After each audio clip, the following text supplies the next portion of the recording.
In our headlines on this Wednesday, August 27th, here in South Korea, President Lee Jae-myung travels to Hanwha Philly Shipyard to commemorate the commencement of a new chapter of partnership between South Korea and the US in the shipbuilding industry.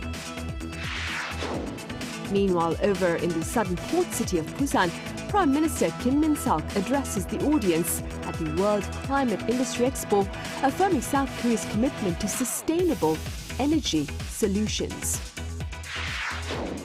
And on the entertainment front, KPop Demon Hunters now stands as the most watched movie ever on Netflix, with a total of 236 million views, surpassing Red Notice, released back in 2021.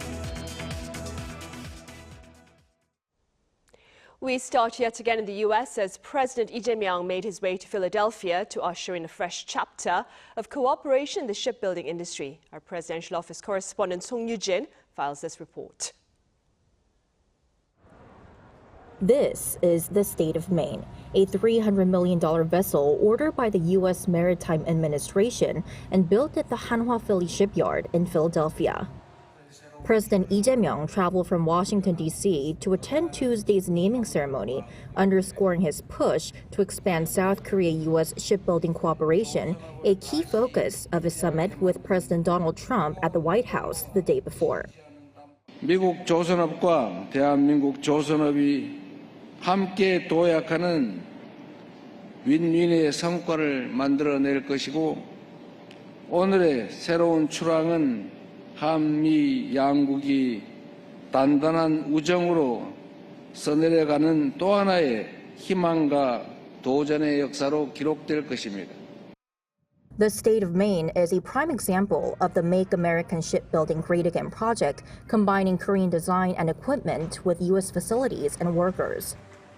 This national security multi-mission vessel will serve as a training ship for American maritime academies and conduct rescue missions during emergencies. Its birthplace, the Hanwha Philly Shipyard, was acquired by Korea's Hanwha Group last December and has become the symbol of this bilateral partnership. 최첨단 선박 기술을 보여주는 미국 최고의 조선소로 거듭날 것이고, 미국 해안벨트 곳곳에서 조선업이 다시 살아날 것입니다. 72년 역사의 한미 동맹은 안보 동맹, 경제 동맹, 기술 동맹이 합쳐진 미래형 포괄적 전략 동맹의 새 장을 열게 될 것입니다.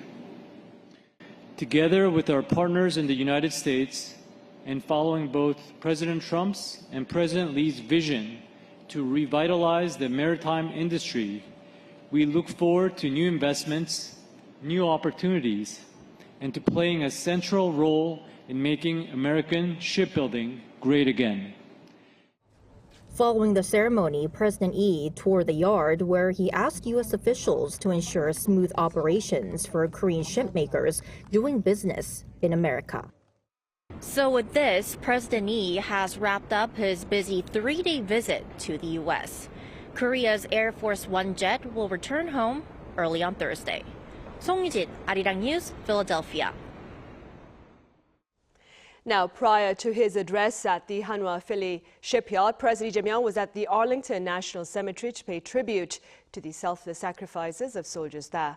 Arirang's Yoon Jung-min has more. President Lee Jae-myung began the final day of his U.S. trip by visiting the Arlington National Cemetery near Washington. A 21-gun salute was fired from near the cemetery. The president laid a wreath at the tomb of the unknown soldier with his name on it. He was accompanied by First Lady Kim Hae-kyung, Foreign Minister Cho Hyun, and the U.S. Chief of Protocol, Monica Crowley. The cemetery is where thousands of U.S. service members are laid to rest. Later in the day, he and the First Lady traveled to Philadelphia and visited the Philip Jason Memorial House to honor a Korean independence activist. Lee said he hoped the Memorial House would continue its role and inform future generations of the history of Korea's independence movement, while contributing to the local community. Also known as Seo Jae-pil, Philip Jason was not only an activist, but a doctor, journalist, and the first Korean to gain citizenship in the U.S. It's the first time in 26 years that a South Korean president has visited the Memorial House. As the president concludes his week-long overseas trip, his message was evident for those who sacrifice themselves to save and defend the country. Yoon Jung-min, Arirang News, Washington, D.C. Staying in the U.S., President Donald Trump claims Seoul and Washington have, quote, a done deal with regard to tariffs and trade, despite, quote, some of the problems South Korea had. Our Lee Seung-jae covers his remarks.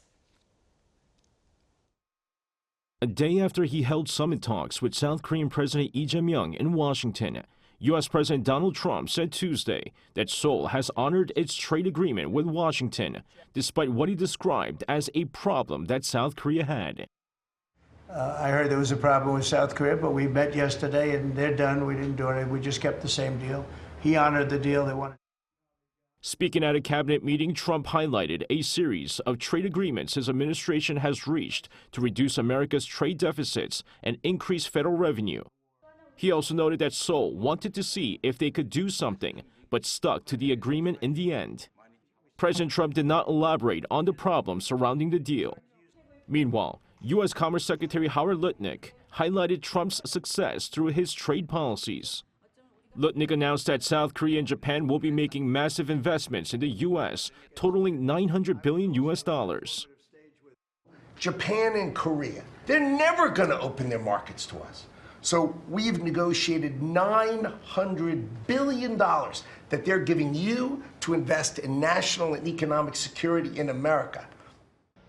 According to Lutnick, South Korea has agreed to invest $350 billion, while Japan will contribute $550 billion. In exchange, Washington will lower certain tariffs. The secretary said the funds will be pooled into a new National Economic Security Fund, which the administration intends to use for major infrastructure development projects. He praised the deals as a clear example of how tariffs are delivering results for the American economy. Still, questions remain. While Japan's investment plan is expected to be announced later this week, details of South Korea's $350 billion commitment have yet to be outlined. Lee Seung-jae, Arirang News. In other news, North Korea has denounced President Lee Jae-myung, dismissing his demand for denuclearization as, quote, delusional. The denunciation earlier on this Wednesday follows remarks by the South Korean and U.S. leaders at the White House on Monday local time regarding nuclear disarmament on the Korean peninsula for peace and prosperity. In a statement carried by its state-run media, Pyongyang rejected any such reality, reaffirming its commitment to its nuclear weapons ambitions for its security. Chinese President Xi Jinping is expected to attend the APEC meeting in South Korea's Gyeongju this autumn. Now, this is according to the South Korean delegation dispatched by President Lee Jae-myung to Beijing. The four-member team, led by former National Assembly Speaker Park Byung-seok, said Seoul's request for the Chinese leader's presence at the planned multinational economic gathering was well relayed and that it was likely that he would participate in the APEC leaders' meeting. Separately, with regard to Beijing's unofficial ban on South Korean cultural content, Park claimed time was needed to iron out differences.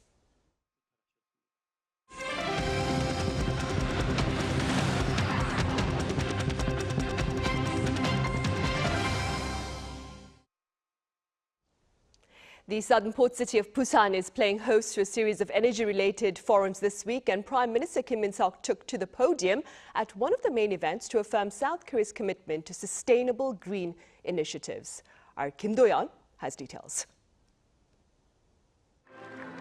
The World Climate Industry Expo, a key 2025 Energy Super Week event, kicked off on Wednesday, drawing together global leaders and top companies to tackle the world's pressing climate challenges. In his opening address, Prime Minister Kim Min-seok announced South Korea's ambition to lead the global green transition by developing infrastructure like energy highways. The new South Korean government has launched a national energy transition project. We are leading the way by building energy highways, expanding our power grid, and shifting our focus to renewables. Through these efforts, we will achieve carbon neutrality, strengthen our energy security, and drive economic growth all at the same time. The opening ceremony saw government representatives from 32 countries, as well as top executives from tech and energy giants like Google, Microsoft, Siemens, and Hyundai Motor. And in front of the crowd, the Prime Minister also highlighted the Expo's central theme, the critical link between the energy sector and artificial intelligence. This Expo's theme is AI for energy and energy for AI. Developing artificial intelligence requires a stable energy supply, and in turn, AI technology is essential for energy innovation. This fusion of energy and AI will be the breakthrough we need to overcome the climate and energy crisis. But the Expo is just one part of the Super Week in Busan. Happening in parallel is the 15th APEC Energy Ministerial Meeting, where top energy officials from the 21 member economies are gathered. For the next 2 days, they will be tackling critical issues like strengthening energy security, modernizing power grids, and finding stable energy solutions to power the world's growing demand from data centers. Officials say these ministerial talks are a crucial stepping stone, with South Korea's energy minister calling them a strong bridge that will help set the agenda for the main APEC Leaders Summit this October. Kim Do-yeon, Arirang News. On the cultural front, K-pop Demon Hunters now stands as the most watched movie ever on Netflix. On Wednesday, Netflix announced that its original animation has hit a total of 236 million views, surpassing Red Notice, released back in 2021, to claim the #1 spot. Now, when compared to TV drama series, the film ranks third, following Squid Game Season 1 and Wednesday Season 1 in that order. Meanwhile, the Seoul Metropolitan Dance Theatre's fusion of the past and present on stage has prompted rave reviews. Our Pyongyang has a glimpse. Dancers in perfect unison, creating geometric shapes that expand, contract, vanish, then reappear. Ilmu, meaning one dance, is a modern take on the ancestral rites once performed for Joseon Dynasty kings and queens at Jongmyo Shrine. It's presented by the Seoul Metropolitan Dance Theater, reimagining Jongmyo Jereak, a UNESCO intangible cultural heritage. It's a piece built on the idea of setting aside the individual, placing oneself within order, and joining a unified dance with the hope that everything will come together in harmony. This year marks its 4th run, following 3 successful seasons and sold-out shows at New York's Lincoln Center in 2023. The performance opens with the traditional Ilmu dance, shifts into contemporary dance, and concludes with a modern fusion that blends the two. What never changes are the principles of unison and multiplication. Dancers move together like a single breathing organism. Even though our dancers are from different age groups, we move and even breathe together. What seems simple on stage actually takes a lot of work and focus. So I hope the audience can feel the effort and energy we put into that harmony.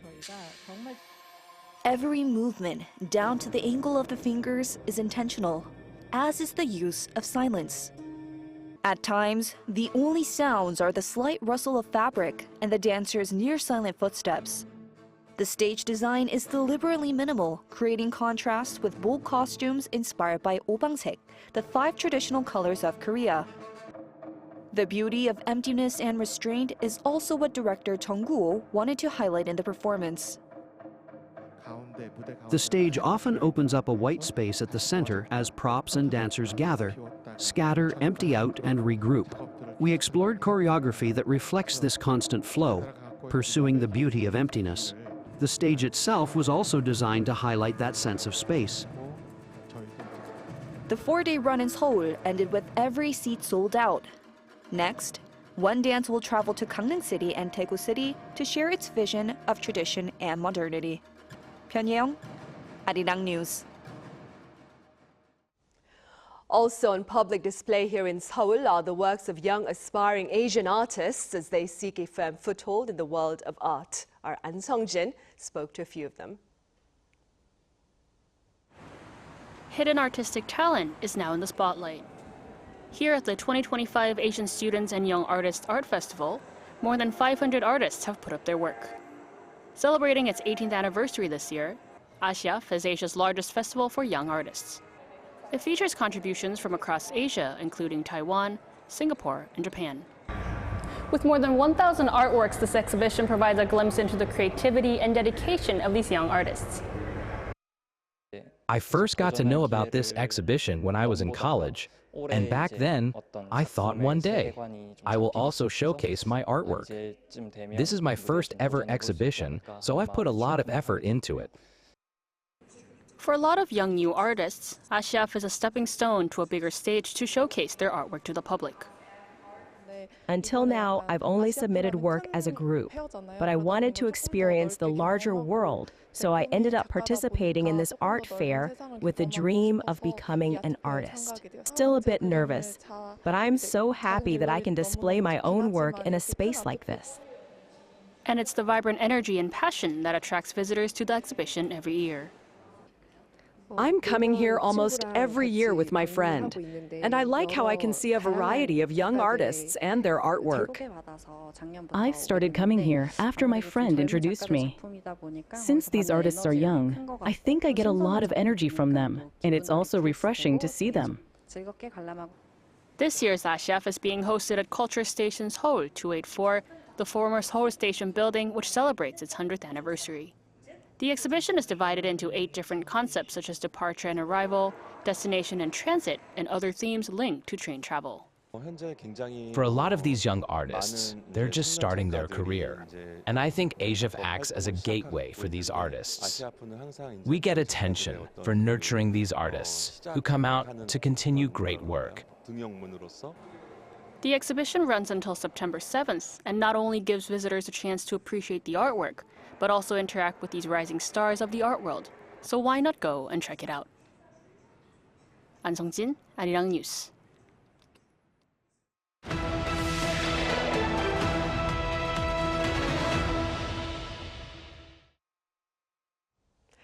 Come next year, that is 2026, South Korea and Greece will mark 65 years of diplomatic relations. Now, in light of this occasion, the latter's tourism minister was here in Seoul to advance bilateral cultural exchanges. Our Park Gonu sat down with her. A popular travel destination welcoming around 40 million people annually, 4 times its population. Tourism is one of the most important sectors of the Greek economy. It's not just an economic activity, it's also a way to bring people together. Koreans are also drawn to Greece, with sites featured in popular TV shows, including Descendants of the Sun and Grandpa's Over Flowers. In fact, the number of Korean tourists was up by 20% last year compared to 2019. And the minister hinted at further collaboration opportunities. K-culture is in any case right now very popular around the world. There has been a new organization within the Greek government to support film production with the financial incentives for the production. We have a very good framework within which we could work together. She also spoke about other potential collaborations. Collaborating with museums in Greece and in a way having a dialogue between the 2 civilizations, not just exhibitions but cultural exchanges, cultural dialogue. Korea is probably right now has achieved the best way to penetrate especially the younger generations. I would like to see younger generation, younger artists collaborating. She even gave recommendations for themes and filming sites based on Greek culture. Greek mythology is very popular around here, that you even learn about Greek mythology in schools. All these places that you read mythology, they actually exist. At the same time, we are a very modern country, so you can enjoy the gastronomy, you can enjoy the nightlife in the vibrant cities. Saying the tourism future is based on sustainability, The minister said the country focuses on qualitative growth instead of just the sheer number of visitors. And with that in mind, more efforts are being put in along the way, while strengthening diplomatic relations between Korea and Greece. So the 65th anniversary of diplomatic relations, as you mentioned, between Korea and Greece is coming up. So what significance does this milestone hold, and how do you envision the future of the partnership? Back to the times that Greeks fought in the Korean War, it's a history that we remember, you remember, and it's also important to give the messages for the future that our freedom and our democracy were not always a given. In this respect, we share common values. She called the anniversary a good starting point, adding that ties will strengthen in tourism, with a potential MOU expected in early 2026. Park Eun-woo, Arirang News.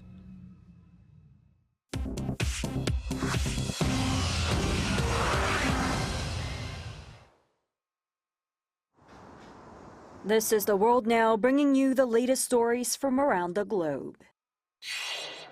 In the United States, President Donald Trump said he's prepared to hit Russia with severe economic sanctions if President Vladimir Putin does not agree to a ceasefire in Ukraine. On Tuesday, President Trump stated at a White House cabinet meeting, "We want to have an end. We have economic sanctions. I'm talking about economic because we're not going to get into a world war." He warned that failing to secure a ceasefire would result in economic consequences for Russia, but with no risk of war. While such measures were delayed previously in hopes of brokering a deal between Russia and Ukraine, Moscow's lack of movement has now prompted the possibility of very serious sanctions. Australia has made a rare decision to expel Iran's ambassador after accusing Iran of organizing 2 anti-Semitic arson attacks in the country. Prime Minister Anthony Albanese stated on Tuesday that substantial evidence has been gathered indicating that Iran's Islamic Revolutionary Guard Corps used proxy networks to coordinate 2 firebombing attacks in Australia. One attack occurred at a synagogue in Melbourne in December, and the other targeted a kosher cafe in Sydney. Australian intelligence has confirmed that encrypted transfers and links to organized crime were aimed at concealing Iran's involvement in these incidents. In response, Australia has officially designated the IRGC as a terrorist organization, suspended operations at its embassy in Tehran, and recalled its diplomats from Iran. Additionally, Iran's ambassador and 3 other officials have been given 7 days to leave Australia. It is the first time Australia has expelled an ambassador since World War II.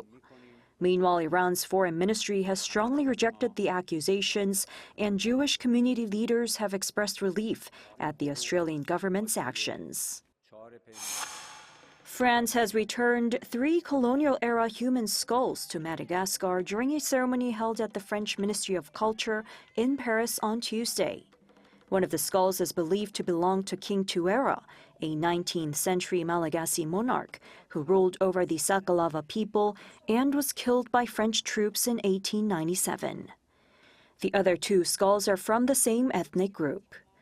French Culture Minister Rachida Dati described the handover as a historic step toward reconciliation, while Madagascar's Culture Minister Volamiranti Donamara called it a profoundly meaningful event for the Sakalava community. American pop superstar Taylor Swift announced her engagement to NFL star Travis Kelce on Tuesday, sharing a joint post on social media featuring photos of their floral proposal. The post's caption, which earned more than 20 million likes, read, "Your English teacher and your gym teacher are getting married."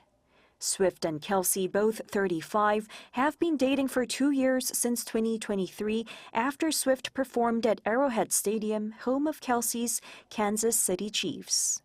President Donald Trump congratulated the couple, saying, "I wish them a lot of luck." 최지희, 아리랑 뉴스.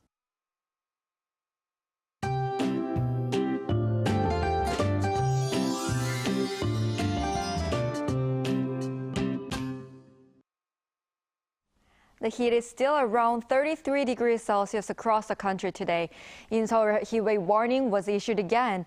Due to the influence of the easterly winds, the temperature rose to 34 degrees in Seoul. It must be hotter because it is about 2 degrees higher than yesterday. This humid heat will continue for the rest of the week. In addition, UV rays are also very strong nationwide. They'll rise up to high to very high levels across the country around noon to 3 in the afternoon when the sun shines strongly. Tomorrow, Seoul and Busan will start off at 25 degrees, Gyeongju at 23 degrees. Daily highs will up to 32 degrees in Seoul, Chuncheon and Gwangju, Busan, Gyeongju 31 degrees. It is expected to rain again in the Seoul metropolitan area and western parts of Gangwon-do province on Friday. That's all for Korea. Here are the weather conditions around the world.